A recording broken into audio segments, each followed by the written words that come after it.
ইতিবাচক ধারায় সপ্তাহ শেষ করলো ঢাকার শেয়ার বাজার। সার্বিক সূচক ডিএসইএক্স 52 পয়েন্ট বেড়ে দাঁড়িয়েছে 5,355-তে। হাত বদল হয়েছে মোট 705 কোটি টাকা শেয়ারের মালিকানা।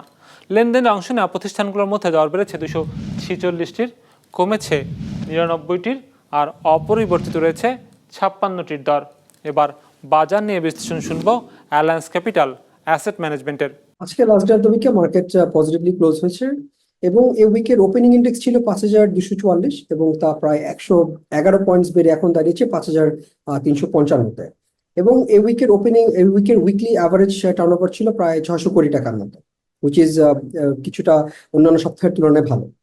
এবং পার্সেন্টেজ ওয়াইজ আজকে প্রাইস বেড়েছে প্রায় 61% কোম্পানির প্রাইসের এবং কমেছে 25%-এর, এবং অপরিবর্তিত ছিল মাত্র 14% কোম্পানির প্রাইসের। ফাইনালি সেক্টরের পারফরমেন্সের দিক থেকে আজকে সবচেয়ে বেশি টার্নওভার ছিল ফার্মাসিউটিক্যাল সেক্টরে, followed by food and allied sector এবং ইন্স্যুরেন্স সেক্টর। তবে ইন্টারেস্টিংলি আজকে টেক্সটাইল সেক্টরে সবচেয়ে বেশি সংখ্যক কোম্পানির প্রাইস বৃদ্ধি পেয়েছে।